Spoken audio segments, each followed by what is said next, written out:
माननीय सभापति महोदय, आज मांग संख्या 16 पुलिस भ्रष्टाचार निरोधक ब्यूरो और मांग संख्या 17 कारागार पे बोलने का आपने मुझे मौका दिया।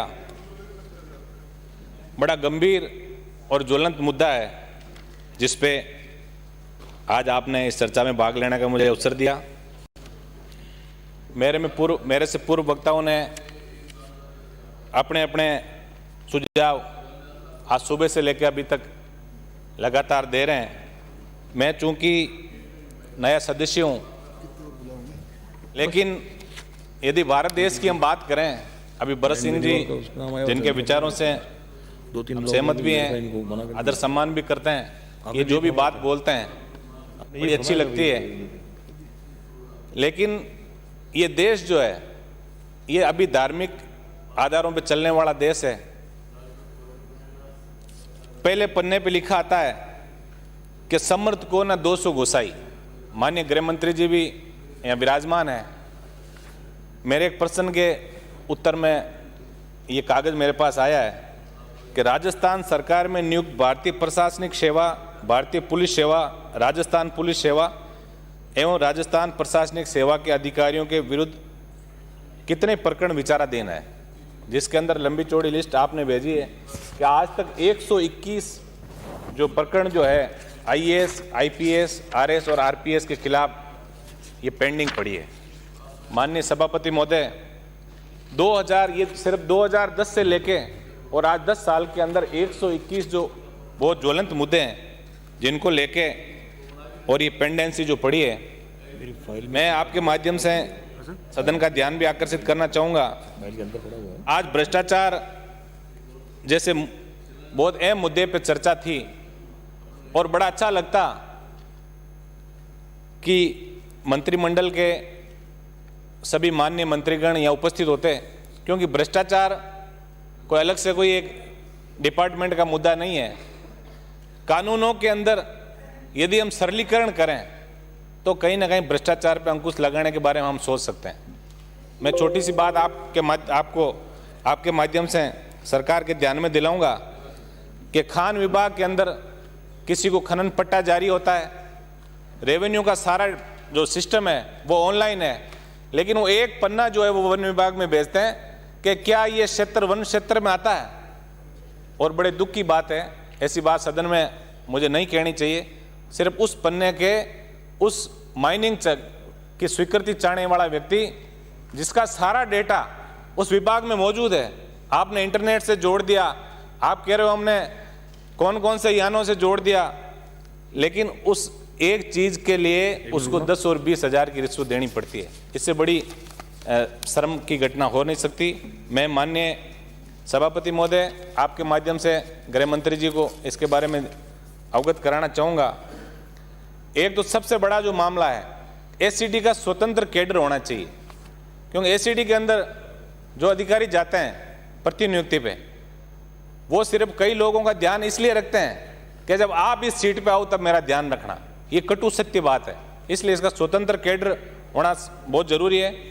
और प्रकरणों की स्थिति में पेंडेंसी, आज कई प्रकरण ऐसे हैं जो 20-20 साल से, 25-25 साल से पेंडिंग पड़े हैं।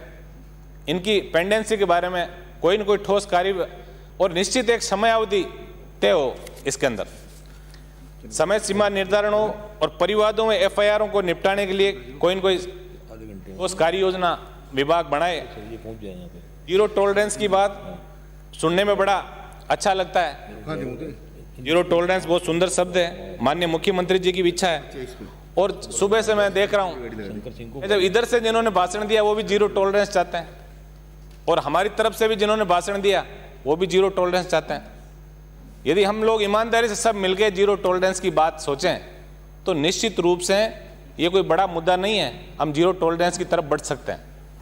क्योंकि एक आदमी परिवाद दर्ज करता है, अब वो परिवाद 5 साल पेंडिंग हो जाता है, उसके बाद वो न्यायालय चला जाता है, न्यायालय आदेश देता है कि इस परिवाद के अंदर एफआईआर दर्ज की जाए, फिर वो एफआईआर 10 साल पेंडिंग पड़ी होती है और तब तक वो कार्मिक या तो रिटायर हो जाता है और या ईश्वर के पास चला जाता है। तो ऐसे मामलों के अंदर कहीं ना कहीं ठोस कार्य कोई योजना बने जिसमें हम जीरो टॉलरेंस की जो सरकार की जो मंशा है, उस मंशा पे कहीं ना कहीं हम उस मंशा की तरफ हम सोच सकें। कई वक्ताओं ने अच्छे अच्छे विचार भी व्यक्त किए।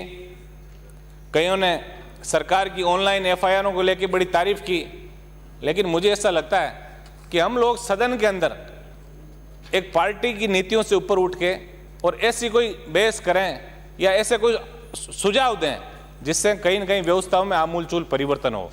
शायद उन माननीय सदस्यों को इसके बारे में ध्यान नहीं है कि राजस्थान के एक सांसद, मैं गृह मंत्री जी का ध्यान इसकी तरफ आकर्षित करना चाहूँगा कि राजस्थान के एक सांसद और केंद्रीय मंत्री को एफआईआर के लिए लोकसभा की प्रिविलेज कमेटी का सहारा लेना पड़ा और प्रदेश के डीजी और चीफ सेक्रेटरी को दिन भर वहां खड़ा रहना पड़ा। इससे बड़ी शर्म की बात हो नहीं सकती। और आपके ही कई मंत्री और विधायक, जो सब आपको पता है कि एक एफआईआर के लिए उनको धरना देना पड़ा।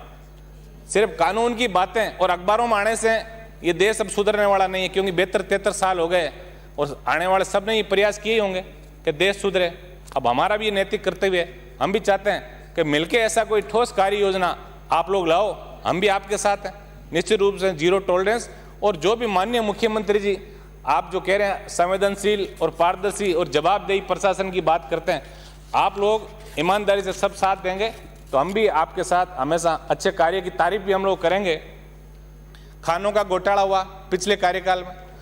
अब एक चीज मेरे आज तक समझ में नहीं आई, चूंकि मैं नया विधायक हूं, कि उधर से कोई बात होती है तो ये कहते हैं कि आपके उन नेता ने ऐसा किया था, आपके उन नेता ने ऐसा किया था, आपने आयोग बनाए, आपने मंत्रिमंडलीय कमेटियां बनाई, आपने यदि आपको पता था कि भ्रष्टाचार किया या उस आईएएस ने किया या पूर्व किसी नेता ने किया, तो उन आयोगों को क्या हश्न हुआ?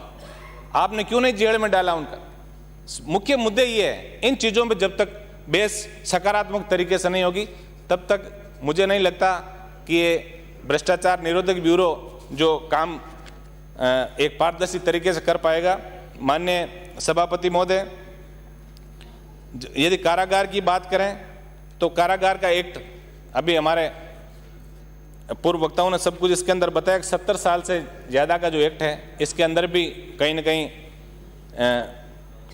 सुधार की जरूरत है। और वीसी के माध्यम से पेशी, हमारे अधिकतर माननीय सदस्यगण ये बात कहते हैं कि खूंखार जो आतंकवादी, हार्डकोर जो अपराधी है, उनकी वीसी के मार्फत यदि हम पेशी का ऐसा आयोजन, यदि हम एक कार्य योजना बना सकें तो बहुत बड़ा सरकार का पैसा और एक लॉ एंड ऑर्डर की स्थिति भी कई बार खराब हो जाती है, उससे भी हम बच सकते हैं। रिक्त पड़े पदों को भरने की कार्रवाई, जेलों के हालात ठीक नहीं है, बहुत सारे पद जो रिक्त पड़े हैं, और आधारभूत सुविधाएं, कई जेलों की कैपेसिटी 40 की है, वहाँ आपने 100 कैदी रख रखे हैं, तो आधारभूत ढांचा जो है वो भी उसका सुधारा जाए। और जेल प्रहरियों के वेतन विसंगतियाँ, क्योंकि जब तक जॉब का सेटिस्फेक्शन नहीं होगा तब तक आप उससे पूरा आउटपुट किसी कर्मचारी से ले नहीं सकते। इसके अलावा कार्मिकों के साथ की वेतन विसंगतियाँ दूर हो। मैं जब जनरल डिबेट, कई लोगों ने, कई मान्य सदस्यों ने इसके अंदर अपने सुझाव दिए, तो आरपीएससी के घोटाले हुए, कर्मचारी चयन बोर्ड के घोटाले हुए, इसके अलावा बजरी माफिया। आज यदि माननीय खान मंत्री जी यहाँ होते तो ये सुझाव, जो बजरी माफिया की बात तो हम लोग कर रहे हैं, लेकिन ये माफिया क्यों पनपा? क्योंकि नियमों में सरलीकरण, हम एम सेंड की नीति की बात भी करते हैं और बजरी में माननीय सर्वोच्च न्यायालय ने रोक लगा दी। बजरी की खुदाई नहीं होगी, लेकिन हमारा पुल भी बनेगा, सरकार घोषणा करी पुल भी बनेगा, सड़क भी बनेगी, तो बजरी कहाँ से आएगी? तो इसके अंदर कहीं ना कहीं ऐसी हमें कोई एसएलपी दायर करनी हो या कोई ऐसे प्रकृति भी बचे और बजरी भी आम व्यक्ति को उपलब्ध हो, क्योंकि इसकी जो सारी की सारी जो मार है वो आम व्यक्ति को मिल रही है। एक 5-6 हज़ार के अंदर जो बजरी का ट्रक आता था उसमें 50-60 हज़ार रुपये आम व्यक्ति को भुगतना पड़ रहा है। बड़े माफिया पनप गए। आज बड़े दुख की बात है कि एक थानों की बंदी अखबारों के माध्यम से पता चलता है। राजस्थान पत्रिका ने बहुत बड़ा एक स्टिंग भी उसके ऊपर चलाया था कि 50-50 लाख रुपए की एक थाने की बंदी हो गई। तो कहीं ना कहीं हमें स्वीकार करना पड़ेगा कि नियमों में सरलीकरण हो, और ऐसे जो जन विरोधी कोई भी, कई बार होता है ऐसा कि सरकारें या ऊपर शासन में बैठे लोग कई जन विरोधी ऑर्डर भी पास कर देते हैं। और दूसरा, माननीय गृह मंत्री जी बैठे हैं, एक जो परिपत्र जो आपके जारी हैं, चाहे वो फील्ड पोस्टिंग के वो के दागी अफसरों को हम फील्ड पोस्टिंग नहीं देंगे। आज आप एससीडी के अंदर भी कई ऐसे अधिकारी कर्मचारी हैं एक यदि कोई बड़ा व्यक्ति जो IAS RAS जो पकड़ा जाता है उसको आप 1 साल के अंदर वापस बहाल कर देते हो। वहीं कोई पटवारी, टीचर या कोई दूसरा व्यक्ति पकड़ा जाता है उसको आप 3 साल तक नहीं करते। तो ये सब जो असमानता है ये कहीं ना कहीं समाज के अंदर एक अच्छा संदेश नहीं दे रही है। मैं आपके माध्यम से ये निवेदन गृह मंत्री जी से करेंगे कि हमारे जो सुझाव हैं उन सुझावों के अंदर कहीं ना कहीं जो आमूलचूल परिवर्तन की बातें हैं जिससे हम देश को और इस प्रदेश को धीरे धीरे हम, क्योंकि ये सही बात है कि 100% ये जीरो टॉलरेंस तो एक शब्द सुनने में अच्छा लगता है, लेकिन आप तो 50, अभी तो 100 के स्कोर चल रहा है, इसको यदि आप 50 पे भी ले आए तो भी कहीं ना कहीं ऐसा लगेगा कि सरकार ने ईमानदारी से काम किया है। माननीय सभापति महोदय, पुलिस के अंदर 2 विंग की बात हमेशा आई है कि एक विंग जो है वो लॉ एंड ऑर्डर की हो और दूसरी इन्वेस्टिगेशन की। इसके अलावा एक अभी माननीय हमारे चित्तौड़ से आने वाले माननीय सदस्य ने बहुत अच्छी बात कही कि NDPS की धारा 29 जिसको लेके बहुत बड़ा शोषण आम व्यक्ति का किया जाता है, बड़ा भारी भरकम भ्रष्टाचार इसके अंदर किया जाता है। कहीं ना कहीं ऐसे सेक्शंस जो है जो अंग्रेजों के जमाने के, उनमें कहीं ना कहीं रिव्यू होने की बहुत बड़ी आवश्यकता है। मैं तबादला नीति की बात भी करूंगा, तबादला नीति भी बने इस प्रदेश के अंदर।